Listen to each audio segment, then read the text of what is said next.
Hello दोस्तों, जय श्री कृष्णा, राधे राधे। तो कहिए कैसे हैं आप सभी लोग। आई होप आप सभी अच्छे होंगे, खुश होंगे, सेहतमंद होंगे। जहां भी होंगे अपना अपनों का अच्छे से ख्याल रख रहे होंगे और रखना भी चाहिए। गाइज हमारी जो है ना वो किट्टो भौजी का ससुराल से हो गया है विदाई। हमारी भौजी जो है वो गोड़ी फेरने के लिए गई हैं। अब भौजी जैसे ही मायके में पहुंची ना, कतई हमारी भौजी उड़न तस्तरी हो गई कि बाप रे बाप। हमारी भौजी के चेहरे पे मुस्कान आ गया, दांत चिहारने लगी, एकदम मायके में जो है वो कूदने फादने लगी, भैया बच्चा खिलाने लगी, भौजी से गले मिलने लगी, सारी चीजें जो है उनकी एकदम बढ़िया होने लगी। और जब ससुराल में थी तो काहे ऐसे हम्म ऐसे कहे दुखी होकर के घूम रही थी भाई। यहाँ के जेठानी से काहे इतना तकलीफ था। मतलब भौजी एक बात बताइए, आप ही लोग अपने वीडियो में मौका देते हैं जी दूसरे को बात करने का। परिवार का मतलब क्या होता है कि जैसा मायका वैसा ससुराल। वैसे भी आपको जो है ससुराल में इतना प्यार मिलता है, छोटी बहू है, फिर भी जो है आप मायके का ही गुणगान गाई रहती हैं। मम्मी नहीं आई, मम्मी नहीं आई। मतलब सोचिए गाइज, एक चीज सोचने वाली बात है कि मम्मी जी जो है हमारे किट्टो भौजी की जो मम्मी जी हैं, मतलब बोले तो माँ, वो गई हुई है शादी में। समझ रहे हैं। और शादी में वो घर से काफी दूर गई हुई हैं। तो हमारी किट्टो भौजी गोड़ी फेरने का रस्म अगर करने गई थी तो सारा रस्म तो भौजी भी कर देती जी।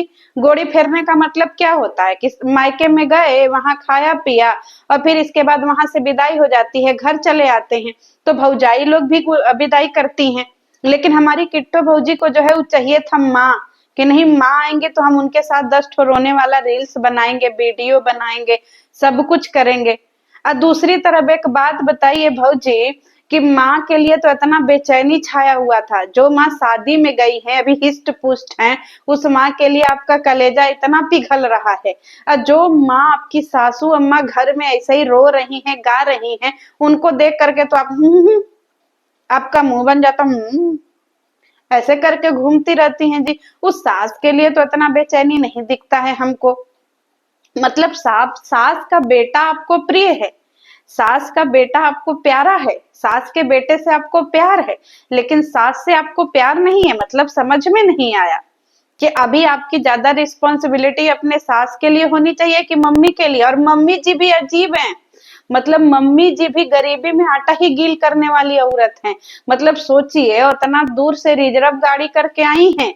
मतलब ज्यादा कह रहे हैं ना, ट्रिपल एक भाड़ा लगा करके, ट्रिपल क्या 4 गुना भाड़ा लगा करके गाड़ी घोड़ा रिजर्व कर करके यहाँ पे अपने बेटियन का विदाई करने आई हैं। बताइए, समझ में नहीं आता है हमारी भौजी का ब्लॉगिंग।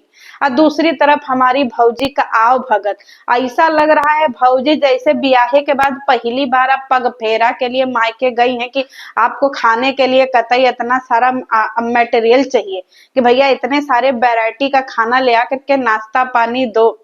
हमारी भौजी बेड पे कतई जम गई हैं। ए भौजी, किट्टो भौजी, आपको कितनी बार बताया गया है जी कि बेड पे खाना जो है वो अच्छी चीज नहीं होती है। या तो जमीन पे खाइए या तो डाइनिंग टेबल पे बैठ करके खाइए। नहीं है डाइनिंग टेबल, जमीन पे बैठ जाइए है। लेकिन नहीं, आप लोगों को तो जहां सोना है वहीं खाना है। मार फैला ली है। बताइए, इतना फैला फैला करके हमारी भौजी नाश्ता कर रही हैं, और दूसरी तरफ हमारी किट्टो वंदना भौजी रास्ते भर वाह वाह कर करके आई हैं। बोले तो उल्टी, रास्ते भर भौजी उल्टी की हैं। पूरा ब्लॉग सोचिए, ब्लॉग में उल्टी भी दिखा दिए कि देखिए वंदना जी उल्टी कर रही हैं। अरे धन्य हो डीके भाई, हाथ जोड़वा लो मेरे। एकदम तुम तो भैया रियल ब्लॉगर हो, कुछ नहीं छोड़ोगे। ओट्टी पोट्टी उल्टी सुल्टी सब दिखा देना है हमारे भैया जी को। मने घिनवा दिया हट। लेकिन हमारे भैया जी जो है वो वंदना भौजी को वो सब वोमिट करते हुए भी दिखा दिए। यहाँ भौजी आकर के मार नाश्ता पे नाश्ता ठूस रही हैं। बताइए भौजी, मतलब उल्टी पलटी करने के बाद इंसान का कुछ खाने का मन नहीं करता है।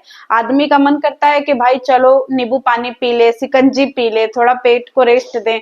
लेकिन यहाँ भौजी एकदम धपाधप ठूसे जा रही हैं भाई। समोसा, मिठाई, इसके बाद जो है गुलाब जामुन, सब हमारी भौजी एकदम जो मिल रहा है साला लपेट करके स्वाहा कर दे रही है। और दूसरी तरफ हमारी भौजी जो है वो वंदना भौजी अपने बड़की भौजी को कह रही हैं कि एक बात बताइए, बिना मम्मी के आपको घर का जिम्मेदारी निभाने में कैसा लग रहा है? तो हमारी बड़की भौजी कह रही हैं कि घर का बहू है तो जिम्मेदारी निभाइबा न करेंगे जी।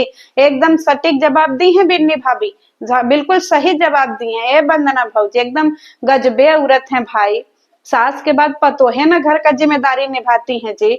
अब ये अलग बात है कि भैया आप जैसी पतो घर की जिम्मेदारी नहीं निभा सकती, आपकी अलग है, आप लोग अलग कैटेगरी में आते हैं, समझ रहे? एक होती है बहू, समझ रहे हैं, लेकिन आप लोग बहू प्रोमैक्स हैं, एक्स्ट्रा वर्जन है बहू का, तो आप लोगों से जिम्मेदारी नहीं होगा। एक बात बताइए, आपको सब लोगों में अपने छोड़ के सब में कमियां निकालना होता है जी। हमारी भौजी पूछ रहे हैं कि बहुते टाइट लुग्गा पहरी हुई हैं, तो बताइए मतलब आपको ये सब भी ब्लॉग में दिखाना जरूरी है जी? कौन कैसे लुग्गा पहिरा है, कौन कैसे नहीं पहिरा है, कौन क्या कर रहा है, कौन क्या नहीं कर रहा है, मतलब आप लोग भी पूरा जो है ना एकदम अपने भाभीियों में कमी निकाल करके ही रहिएगा, चाहे वो मायके की भाभी हो चाहे वो ससुराल की भाभी हो, पर कमी तो आप लोगों को निकालनी ही निकालनी है। और दूसरी तरफ हमारी जो है वो किट्टो भौजी पैसा देने का वीडियो बनाना नहीं छोड़ती हैं, क्योंकि पिछली बार हमारी भौजी को ट्रोल कर दिया गया था पैसे को लेकर के, तो इस बार हमारी भौजी कैमरा में दिखा दिखा के दौड़ दौड़ करके जो है वो बड़की भौजी के दोनों बचवन को पैसा दे रही है। अरे मान गए फुआ, आप असली फुआ हैं, ठीक है। यहाँ एक बात बताइए, हमारी भौजी कह रही हैं कि सब मायका मायका होता है, मायका का घर मायका का घर होता है, ससुराल का घर ससुराल का घर होता है, और अपना घर होता है, अपने घर का मजा ही कुछ और होता है। बिल्कुल सही बात बोला आपने, मैं एग्री करती हूँ आपसे कि अपना घर अपना ही घर होता है। लेकिन एक बात बताइए भौजी, आपका बियाह अपने घर में नहीं हुआ था, आपका बियाह आपके ससुराल में हुआ था। अब आपके ऊपर डिपेंड करता है कि आप उसको अपना घर मानती हैं कि नहीं मानती हैं, क्योंकि आपका पहला घर आपका ससुराल है, लेकिन आपने अपने ससुराल को जब अपना घर माना ही नहीं, आप वहां एज ए गेस्ट जाती हैं, क्योंकि उसी घर में तो बड़ी वाली भाभी भी रहती हैं, वो कभी इन बातों को नहीं कहती हैं अपना घर पराया घर। लेकिन आप लोग तो भाई अपने ससुराल को ही अपना नहीं मानते हैं, मतलब आप लोग अपने ससुराल को ही नहीं एक्सेप्ट किए हैं, और आप लोग उम्मीद करते हैं कि सारे ससुराल वाले जो है आपको एकदम सर पे चढ़ा करके घूमे, तो चढ़ा के घूमते ही हैं। और हमारी भौजी, अरे बाप रे, धरती पे रूप माँ बाप का उस विधाता की पहचान है, मतलब इसीलिए आप मम्मी जी को भाड़ा किराया लगा करके बुलाई थी जी। हमारी भौजी लोग जो है ना मार एकदम पैर छू छू करके मम्मी पापा का रील्स बना रही हैं। गजबे भाई, मान गए आप लोगों को भी कि चाहे जिंदगी में कुछ भी हो जाए पर रील्स वीडियो नहीं छूटना चाहिए। जितना आप लोग मम्मी के लिए इतना प्यार मम्मी पापा के लिए दिखा रहे, धरती पे रूप माँ बाप का उस विधाता की पहचान है, उस सास में काहे नहीं लौकाता है जी आप लोगों को? है ऐसा रील तो हम नहीं देखे हैं, सास के साथ रो रो के लिपट लिपट के चिपट चिपट के बनाते हुए कि मम्मी धरती पे रूप माँ बाप का उस विधाता, काहे इतना भेदभाव करती हैं जी? बताइए, इतना क्यूट सा आप सास पाई हैं, आपको प्यार करना चाहिए तो नहीं। और दूसरी तरफ हमारी भौजी जो है बोल रही हैं कि गाइस ये विदाई हो रहा है, मम्मी हम लोगों को कपड़ा खरीदने का पैसा दे रही हैं, सब कुछ करने का पैसा दे रही हैं। तो हम एक बात नहीं समझे गाइस, आप लोग भी बताइएगा। हम लोगों के यहाँ बनारस में एक रिवाज होता है ना कि भाई जब पग फेरी का रस्म ना सबसे पहले वो करता, सॉरी गुड़ फेरने का रस्म सबसे पहले जो है ना वो करता है जिनके पति इस दुनिया से गए हैं, बोले तो मम्मी जी। पहले मम्मी जी को घर से बाहर ले जा करके उनको उनके मायके छोड़ा जाता है, उनका पग फेरी होता है, फिर इसके बाद जो है घर के बड़ी बहू का, फिर बाकी सारी बहुओं का होता है।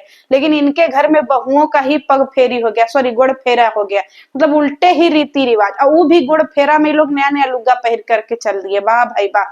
अरे आप लोगों अभी शुद्धिकरण नहीं हुआ है भाई साहब, गजब की महिलाएं हैं भाई। आप लोगों को भी, हमारी भौजी कह रही हैं कि हम लोगों को सारा रीति रिवाज पता ही नहीं है। किट्टो भौजी आपको पता क्या है भाई? कुछ तो ऐसा बोलिए जो आपको पता हो सिवा इसके।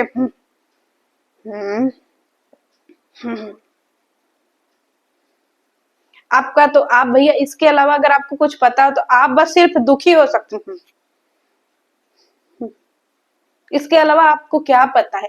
न रीति पता है, न रस्म पता है, न रिवाज पता है, कुछ पते नहीं है भैया। जैसे लग रहा है आप इस दुनिया के है ही नहीं, कतई जंगली है, जंगल से आई हुई हैं। बार बार ये कहना कि भाई हम लोग यहाँ घड़ी घंटा के लिए आए हैं, फिर इसके बाद वहां जाएंगे। हमारी भौजी वौजी नाश्ता भी की, चाय भी पी, खाना भी खाई, सब कुछ खाने पीने के बाद हमारी भौजी वापस आई हैं। और जैसे ही आई, एक बात बताइए किट्टो भौजी, आपकी सास आपको देख के रोती क्यों नहीं है? क्योंकि हमको एक चीज समझ में नहीं आया, सॉरी गाइस हंसने के लिए, मेरी हंसी निकल गई पहली बार। क्योंकि हमारी सासू अम्मा बोले तो हमारे अमित भैया की मम्मी जो है वो सोफे पे बैठी हुई हैं, टेबल पे बैठी हुई हैं, वो अपने बेटे को गले लगाते टाइम फपक के रो पड़ी। बेटा भी कहीं ना कहीं थोड़ा सा इमोशनली दिखे कि हाँ मम्मी कोई बात नहीं, आप टेंशन मत लो, हम लोग आपके लिए हैं, आप क्यों परेशान हो रहे हैं, हम लोग हैं ना सारी चीजें करने के लिए, हम लोग हैं ना, आप क्यों दुखी हो रही हैं। लेकिन हमारी भौजी मम्मी भी अपना इसे हाथ लगाई थी। हमारी भौजी, मम्मी जा रहे हैं, ये कहा था भौजी।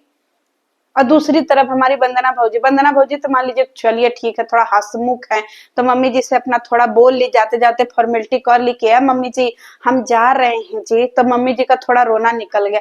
छोटके बहुरिया से मम्मी बड़ी खुन्नस खाए बैठी, सॉरी सॉरी गाइज, छोटकी छोटकी बहुरिया से मम्मी जो है ना वो बहुत खुन्नस खाए बैठी है। पता नहीं क्या हमारी किट्टो भौजी ने ऐसी गलती की है जिसकी वजह से हमारी मम्मी जी जो है इतनी दुखी हैं। तो चलिए गाइज, हमारे भैया जी सबका आशीर्वाद लेकर के फाइनली दिल्ली के लिए रवाना हो गए हैं। अब दिल्ली में देखिए हमारे भैया जी का भूचाल मचाते हैं। इधर हमारी भौजी बोली है कि आप लोगों को पता है हम दिल्ली में कैसे सामान छोड़ करके आए हैं, सब दिखाएंगे। देखिए हम कितना अफरा तफरी में आए हैं, 2 जोड़ा कुर्ता लेकर के, अपना कपड़ा लेकर के आए, बहुत दुखियारी में आए हैं। तो गाइज जब आप लोग तैयार हो जाइए, हमारी भौजी जो है अपना पूरा दिल्ली का ब्लॉग दिखाएंगी कि कैसे दुखियारी में आई है, पूरा घर क्या बोलते हैं अस्त व्यस्त है, तहस नहस हो गया है घर का। तो चलिए हमारी भौजी जो है वो दिल्ली पहुंच गई हैं, तो दिल्ली का ब्लॉग थोड़ी देर में आ जाएगा। तब तक के लिए जय श्री कृष्ण और अपना ख्याल रखिएगा। एक बार बता दीजिएगा कि मम्मी जी जो है वो हमारी किट्टो भौजी को देख के काहे नहीं रोई।